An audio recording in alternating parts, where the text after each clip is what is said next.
Hey folks, welcome back to Good Enough Customs. So last week we were working on Steve and we were trying to get the small block out of here. We went through, got everything disconnected that I think is holding us up. We'll find out more later. There's always something. So we got, I think, everything disconnected. We were waiting last week for me to get this little guy, this little lift plate. These little guys are pretty sweet. I picked this guy up off of Amazon. It was like 30 bucks. And it's just the 4 bolts on the intake for the carburetor mount. So it bolts to the intake manifold. It's plenty strong to pick up the motor and trans. Plus you get these 3 holes to pick from. There's a joke there. So you get to pick one of these 3 holes. Bear with me, folks.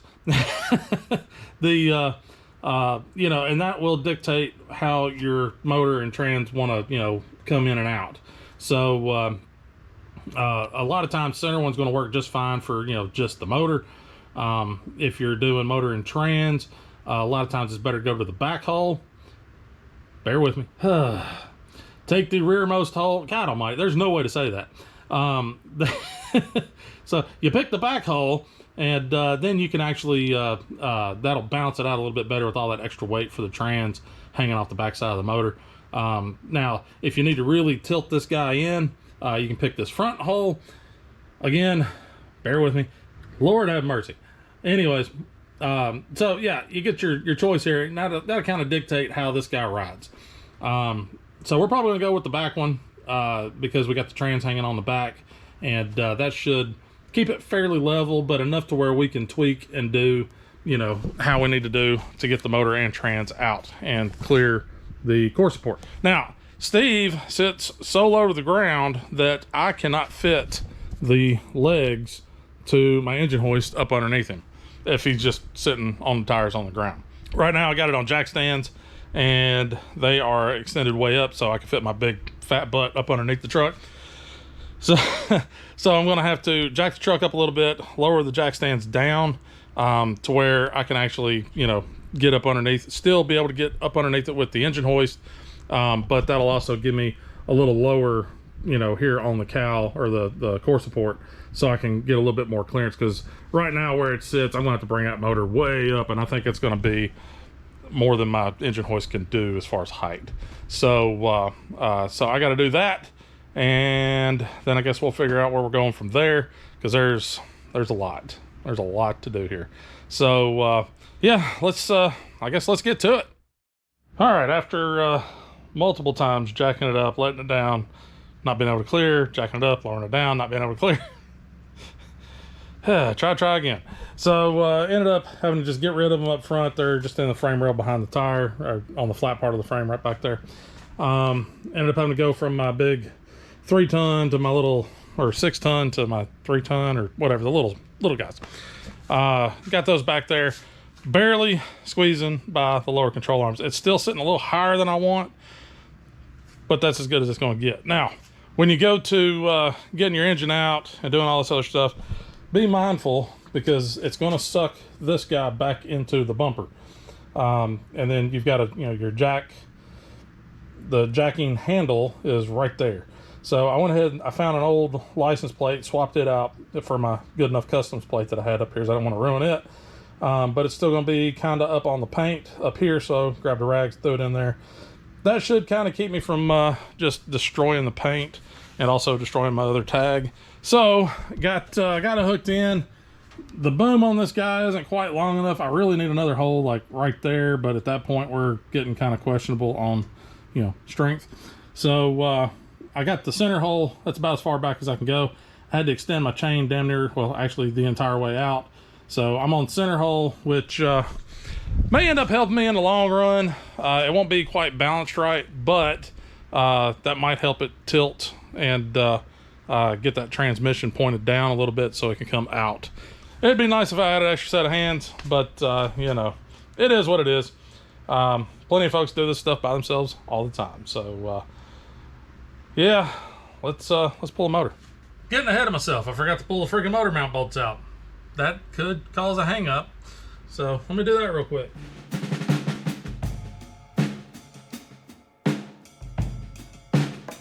Forgot to remind me about this ground strap back here.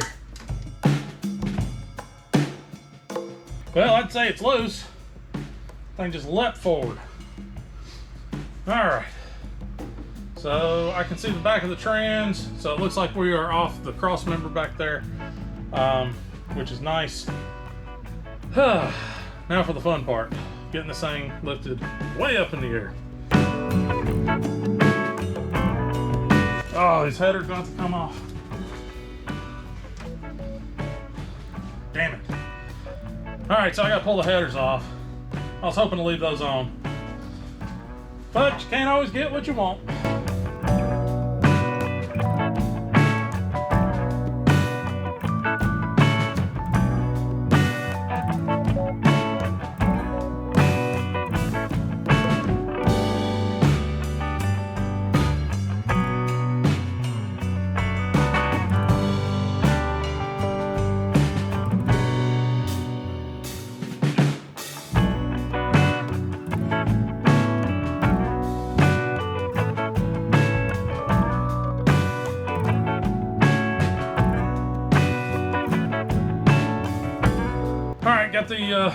Got the headers off.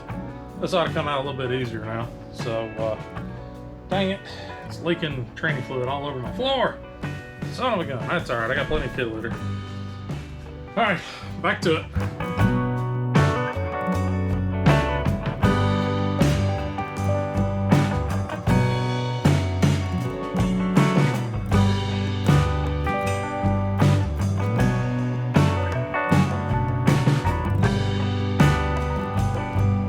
All right, now that I have a basically a murder scene underneath the truck, I got a neat little plug thing that plugs up the tail shaft, but it fell out. So yeah, tranny pretty much is empty now. A good thing, I guess. But yeah, giant mess. I just think I used almost 2 bags of kitty litter. What is that, like 14 pounds? Almost 14 pounds of kitty litter, trying to contain the mess.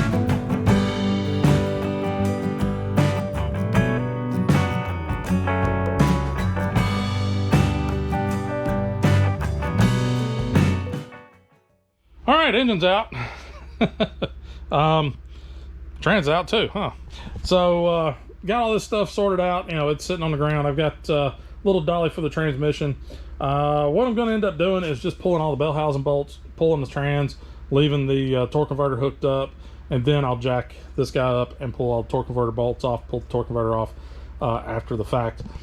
The only reason behind that is my engine hoist is well, you know, it's like most things. It needs a little work.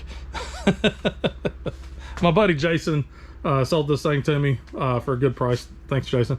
And I've had it for a few years, but like you might notice there's a bunch of duct tape on the cylinder here. The drain plug came out and I lost it a while back, and it's had duct tape over it holding the oil in it for quite some time.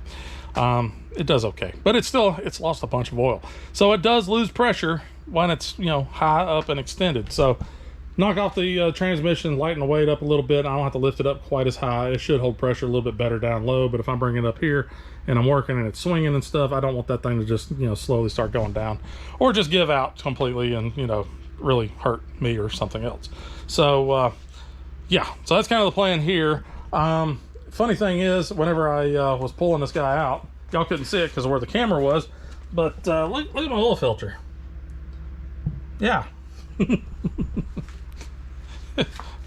thing hadn't had an oil change since June 3rd of 22. A little over 2 years. It's okay. I make it a habit of putting date, mileage on my oil filters on these trucks. You know, Steve, Big John, Little John. Well, those are the only trucks I don't drive a whole lot right now because the rest of them don't run. But I always make that a habit, mainly because I can't keep up with it. I don't drive these things that much, so it gives me a good idea of, you know, what mileage it was whenever I drove this thing, or when I changed the oil and when it was. So a little over 2 years ago, I changed the oil. It had 50,900 and some odd miles. I looked at it just a minute ago. The truck's now got 53,800 and something miles. So just under 3,000 miles. You know, 3,000 mile oil change, that works once every 2 years. So I will definitely change the oil in this motor before it goes into Little John, or after it gets into Little John, one way or the other. It'll get some fresh oil. So let's talk for a minute. I know I talk a lot, and sometimes I go off on a tear, and it's just me talking for a long time. Try not to do that, but there's a lot going on here, so let's dive in real fast. Just give me a heads up. If you don't want to see me talking, just fast forward or whatever. So, so here in the engine compartment, I need to clean this thing because it's not terrible, but it's definitely got some road grime and some dirt, and it's just a little gross. I do plan on painting under here. I'm going to paint the inner fenders. I'm going to paint the frame rail and the cross members, just get, I ended up ordering some, it's the Poppy's patina, no, not Poppy's, Sweet Patina, frame paint or whatever it is. Ended up ordering some of that. I've seen it on a couple other channels. It looks really nice. It looks like it does a really good job. So I figure, why not? I'll probably end up doing in here along the back side of the core support, try to get all this cleaned up. It's a part. It's one of those sensuous things. Since it's here, might as well. It's all here. Might as well do it. Got plenty of access to everything, so that's what I'm planning on doing here. But I'm not gonna paint it right off. There's a lot of work to do before painting happens. So, I mentioned that the firewall's got some rust, just teensy little bit. So, in case y'all guys don't know how the firewall and the cowl and everything are on these C10s, you actually have two pieces. You have the firewall, which is basically from this seam, this piece, and it wraps around the side, and then attaches to the structure of the cab. That's one piece, and then you have the cowl, which is basically above this line right here, and that's all the way up into the windshield frame. They're actually two separate pieces. As far as I can tell, Steve's really only rusty, like really rusty, here in this cowl area. There is some rust on my A-pillar. It's not through, it's just surfaced rust. It hasn't really increased any since I've had the truck. I pretty much keep it inside, so it does spend some time outside, but usually not very long. But it does have some rust there, but not rot. It's a little scaly, it's a little rough looking. No big deal there. I can scuff it down, treat the rust, try to stop that, and then shoot some paint over top of it, and it should be fine. It's inside the door jamb, so it's no big deal. But coming back to here, I do have a partial cab out back that I basically cut the firewall off, so I should have the entire firewall piece plus some dash parts. So I have that. I know it's got some rust. I think it's mostly around the heater box. That's another place these guys like to rust, is around the heater box. So I'll have to go out there and double check and see what its rust looks like. But looking at the firewall, that right there is horrible. I didn't even know that was there, mainly because that's directly behind the motor. You can't see it. So I didn't even know that was that bad. But you can see the floor pan poking through. So that little piece in the center there is the toe board area of the floor pan, which is actually on the trans tunnel. But the floor pan, this guy slides on top of the floor pan this guy slides on top of the floor pan. It sits in the front side, pans on the back side, and you spot weld. I'm pretty sure I see some spot welds. You spot weld along this outer edge, and that's what attaches everything together. Problem: my floor pans are crap in this truck. Driver's side is still mostly there. It's got a bunch of pinholes. It's super scaly, and it's very thin. Passenger side, there's not a whole lot left of the passenger side.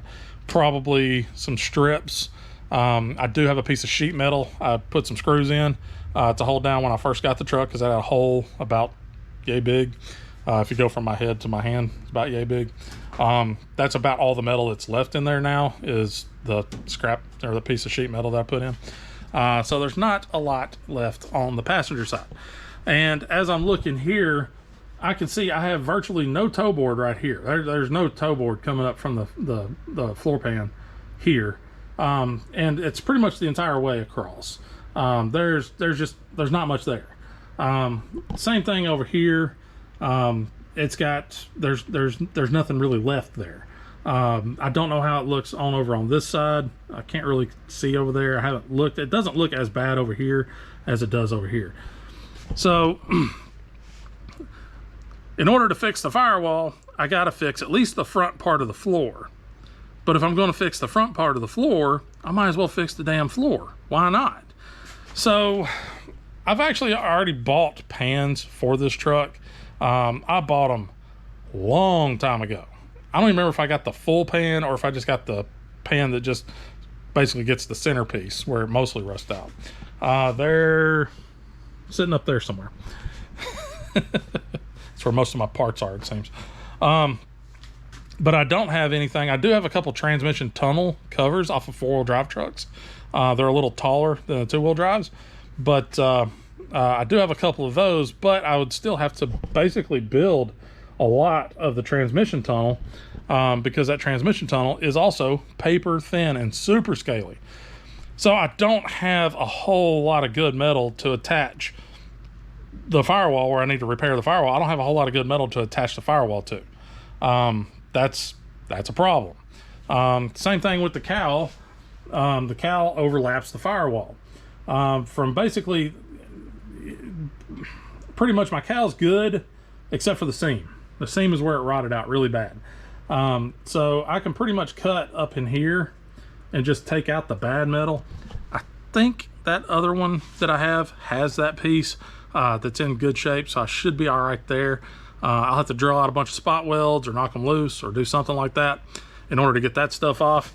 But I think what I'm gonna end up doing is I'll have to pull the master cylinder off. I'll have to pull off the brace if it can come off. I know it can, I just don't know exactly how it comes off. I'm gonna have to pull a bunch of stuff off the firewall and cut out all this rotten metal and then put in fresh. Well, behind that rotten metal is more rotten metal on the firewall.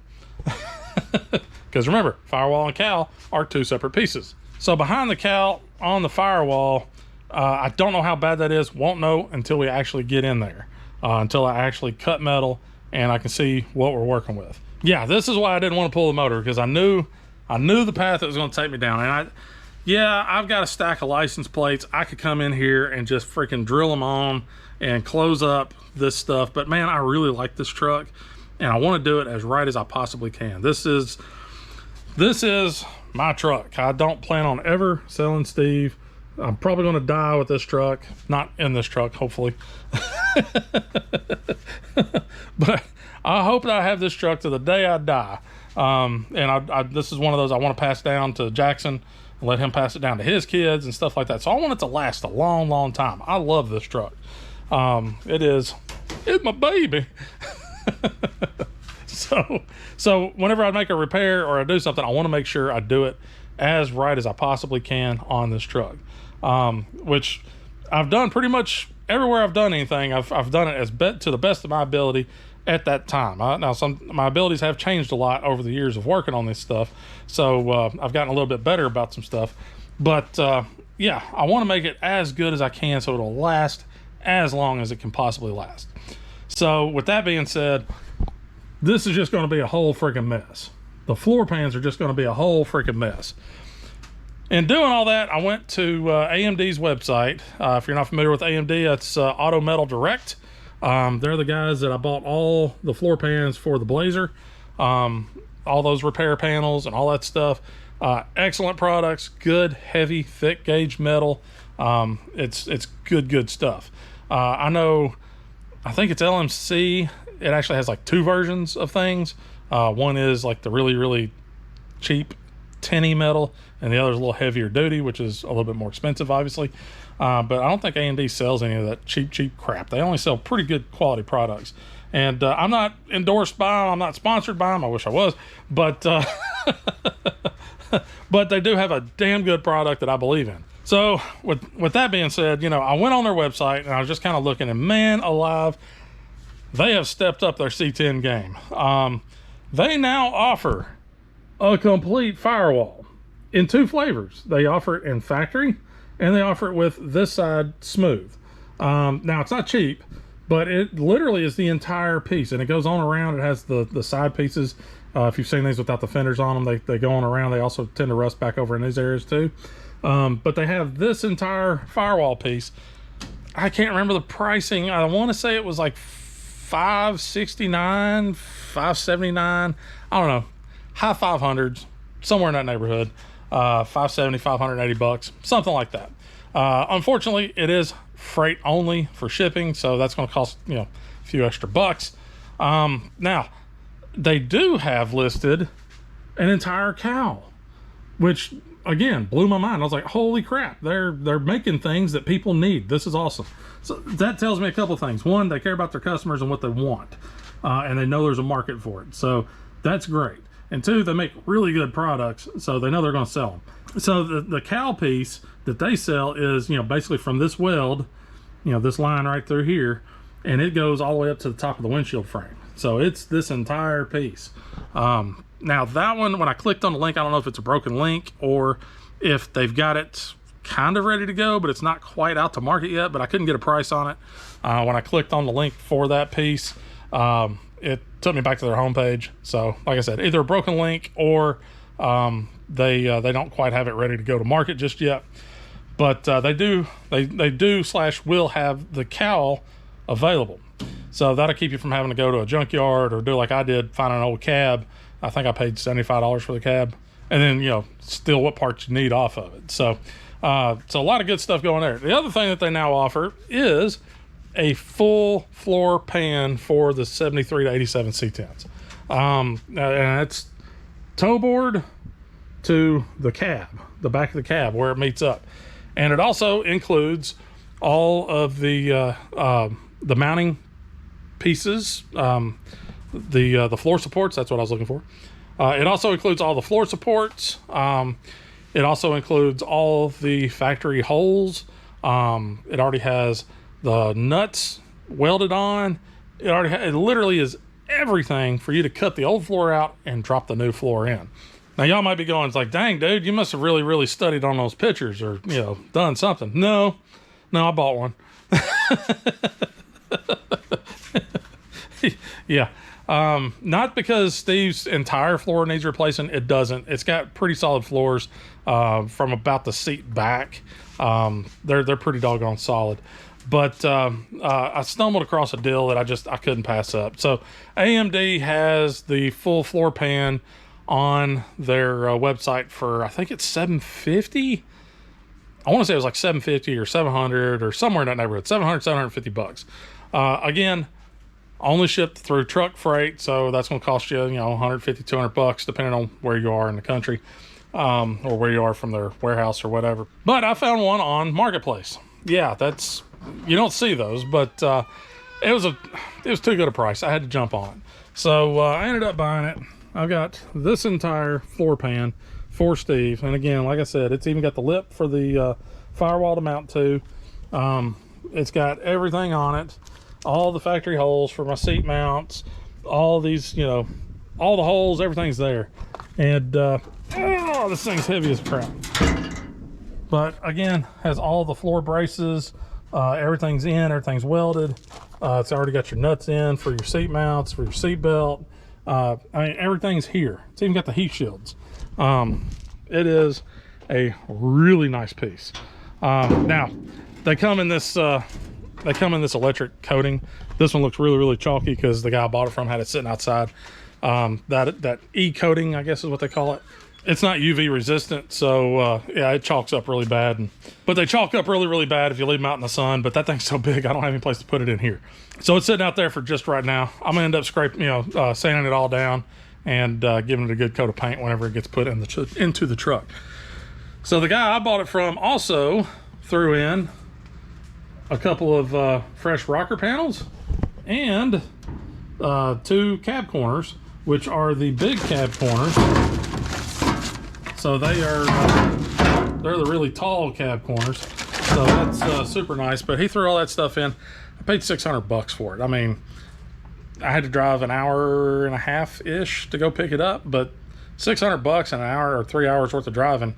Yeah, I'll take that deal all day long. So now I don't have to worry about piecemealing together a floor pan, and figuring out where this guy needs to lay, where this needs to go, and do this. So now it's just going to be, once I strip the interior out, it's just going to be figuring out where I want to cut. Because I'm not going to replace back here. Back here is fine on Steve. There's no rust. It's clean.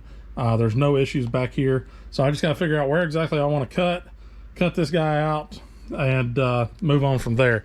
So Steve will go ahead and get the floor fixed, and whenever I fix the floor, that will allow me to fix the firewall and also the cowl.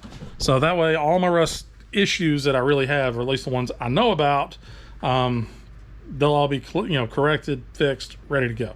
So yeah, big can of worms when I was talking about, I really didn't want to pull the motor out because I knew what that was going to lead to. And yeah, here we are halfway down the road doing this. So but we're on the clock. We got to hurry up and get this stuff done. October 5th or 6th, I can't remember, whatever that Saturday is, I'm headed south to go to cruising the coast, picking up my dad. We're going to go. I planned on taking, and I registered Steve for it. So this is not going to work for that. So we got to get stuff fixed, get the motor and trans in here, and then I can take this down the road.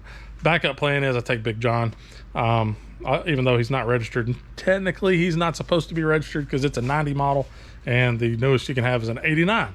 So there we go, folks. Like I said, a lot of talking, but hopefully all this stuff will pan out all right. Everything will be okay. We should be in good shape.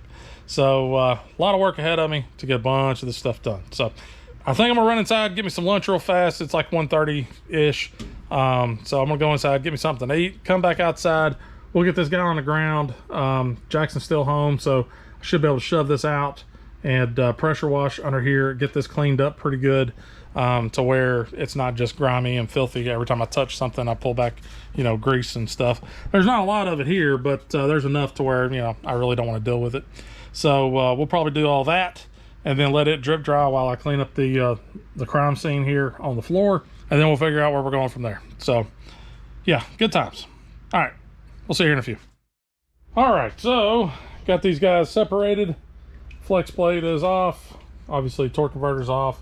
Those torque converter bolts were a little bit of a bear. Basically I was lining it up, getting it right here, so I didn't have to work underneath the motor. So plenty of room right here if you can just get it lined up right. I went ahead and pulled the spark plugs. That way it could be a little bit easier to rotate the engine over, so I can get all 3 bolts, all that stuff. And when I was pulling the plugs out,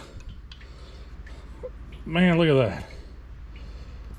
You can't tell me that thing wasn't tuned really good. It's a little rich, but I'd rather be a little rich than a little lean. But yeah, the plugs are they look real nice. So it's probably the idle circuit. I know this thing's a little bit it's a little bit rich at idle, so that's probably where the sootiness is coming in at. But yeah, plugs look great. I'm thrilled with that. So I'm gonna let this guy finish dripping. Still get a little bit making its way out, since now the engine can lay down a little bit. I'm guessing that glove is full. Yeah, glove's full. I may end up just putting a hole in like the finger and milking it like a cow, but so that'll at least get the rest of the water out of the block, or most of the water out of the block. I'll probably go ahead and pull those tranny lines, those cooler lines off right there. Pull those guys off just to make it a little bit easier to store that guy. I've got the new flywheel that's supposed to go on this guy. Thought about going ahead and mounting that up, but I think I'm going to need an extra set of hands, possibly. That thing weighs 30 pounds, and trying to maneuver it around and keep the engine from twisting and spinning, and get threads lined up and all, yeah, it's a little bit much. So maybe wait for an extra set of hands for that. Also, I've always had a little bit of an oil leak on this guy. Could never quite figure it out. I knew I had some going on with the valve covers, whatever. That's standard small block things. Yeah, I never put any type of thread sealant or anything on this for the oil pressure. So it's definitely been leaking right in this area. So we'll pull that guy back out, clean that up, and put some RTV or something on there just to keep that from leaking. But yeah, this little motor is I really like this little motor. It is solid. It's a good motor. So anyhow, I guess got all that done. It's really hot outside right now. I mean, 100 degrees easy. So I'm gonna wait till probably tomorrow morning, maybe in the morning, to get Steve rolled out to do the pressure washing on it, just because it is boiling hot out there right now. And my shop faces west, so it's nothing but sunshine right now. It's just beating down. Just the walk from the house to the shop, I was just like, oh my God. So there is no shade out there for the rest of the day, and it's just gonna get hotter. So we're gonna hold off on the outside portion. We're gonna stay in here in the air conditioning where it's kind of nice. That'll allow me to get in here. I guess I can climb under here while this thing's doing its thing. I can climb under here and start loosening up wiring harnesses, figuring all that stuff out, get it to where it's out of the way. You know, pulling a battery, doing a few other things, just kind of getting some crap sorted out up underneath the hood, just, you know, prep stuff. So let this guy finish dripping, move some of this stuff around, get those tranny lines off. Yeah, there's a few things left to do today before I call it a end of the day. So so yeah, I guess I'm gonna do all these little mundane, time-consuming things. I'm also gonna go ahead and put the plugs back in this small block. That way it's, you know, still sealed up, all that fun stuff. So yeah, time for the mundane, little boring crap. So I'll get on that and I'll check back in with y'all here in just a bit. All right, so got all the wiring for the most part done. Basically everything that was draped over here is now draped in that little corner there.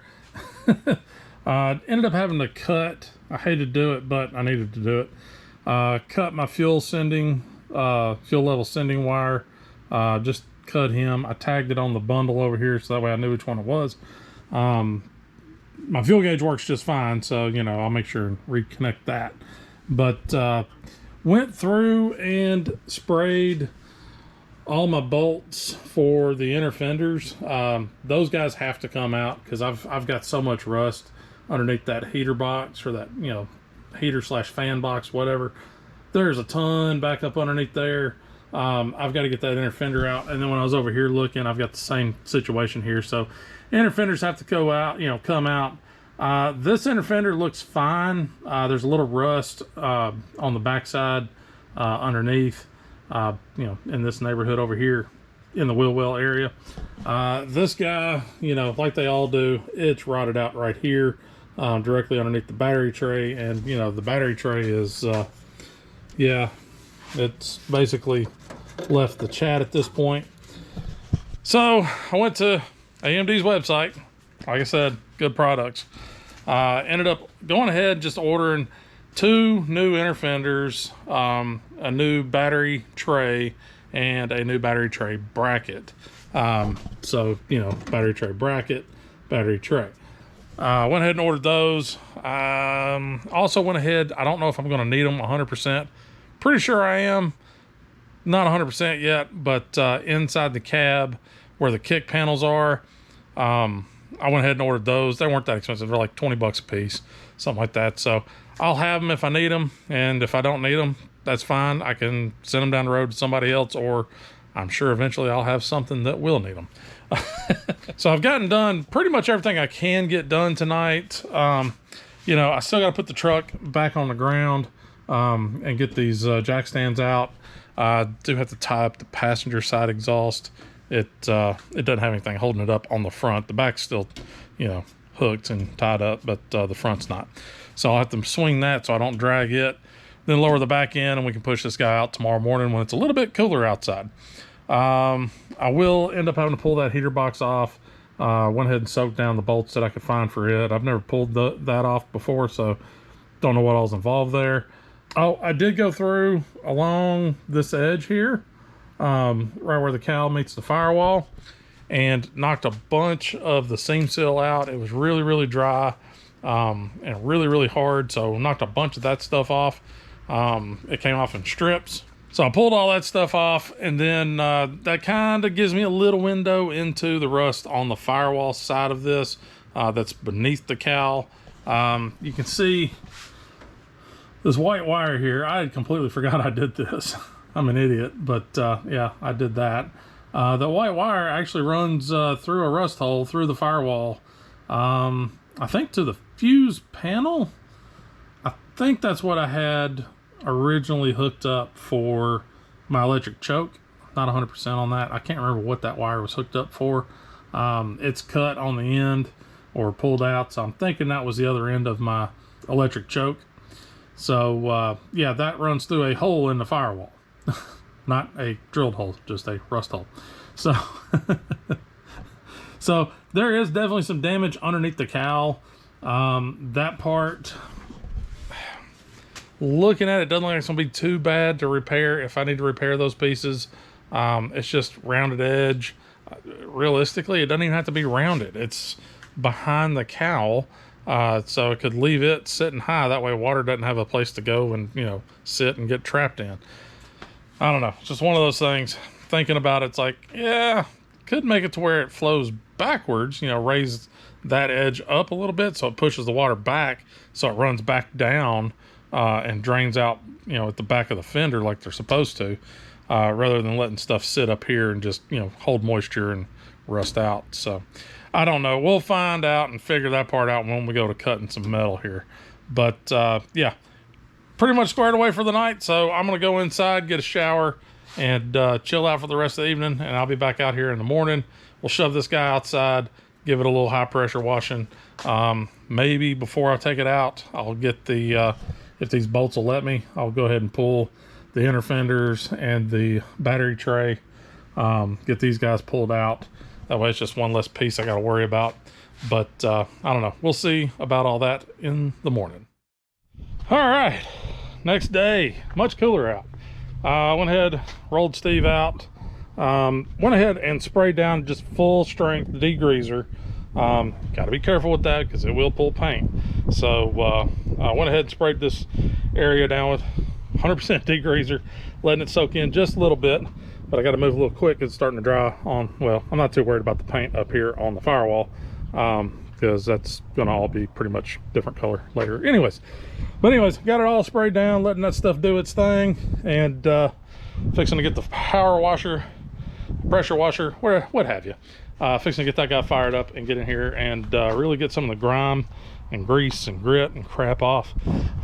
Most of it's right here on the cradle. There's some down in the frame rails. I may end up kind of laying on the ground and shooting up underneath it as well. Try to get some of the underside of the cab where it's really greasy, because that transmission, that rear seal on it, has been leaking for a while, so it's been blowing oil back. So or transmission fluid back. Probably go ahead and hit the rear end as well, just to make life a little bit easier when it comes time to fixing and doing things. The rear end, I've got to do at least the passenger side axle seal on it, because I saw grease on the wheel. It might need a bearing. Don't know. We won't know till we get in there.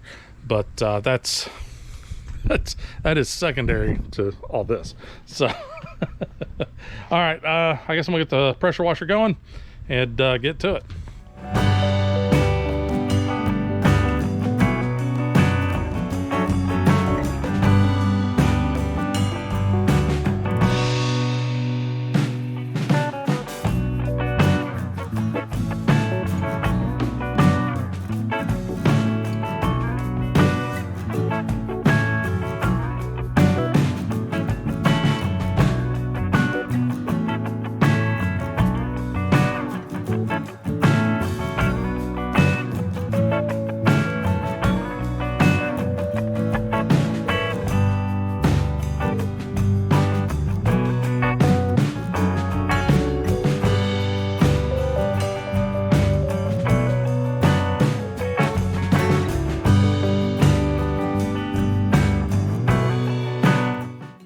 All right, well, it's clean. So yeah, went through, pressure washed all this stuff, frame rails, mainly the cradle, that front little area here on the cradle, and again on the back. It's got a nice little lip to it, so it just holds oil and grime and just everything. So got that taken care of, cleaned off the frame rails real good. Just kind of sprayed everything off real good. That way, whenever I go climbing in and out of this guy, doing the rust repair and, you know, further work. I'm not just climbing in and being just instantly coated in grease and grime and just all sorts of nastiness. So a cleaner work environment's a little bit more, you know, it's a little bit easier to work in. So so while I got the pressure washer out, I'm probably going to go ahead and do you know, just underneath the truck, get it, you know, get some of this grease and crap knocked down off of it. Don't worry, I'm not going to film all that because it's just, you know, me wallering on the ground with a pressure washer. You're not gonna be able to see anything anyways. But so I'm gonna do all that and let this guy drip dry, and then I'll probably go ahead and start pulling the interior apart. I got to pull my little floor mats out. I got to pull out the seat. Got to pull my amp out, my sub, all that stuff. I gotta get all that crap out of there. So I'll probably get all that stuff ripped out today, and I guess this next week we'll get started on cutting some metal. It's terrifying thinking about everything I'm going to have to do on this truck, but you know, it'll be well worth it in the end, I hope. So I was thinking about this guy last night, and you know, trying to get the process down, trying to get some sort of order to this. The problem that I'm running into is there's so many things that overlap.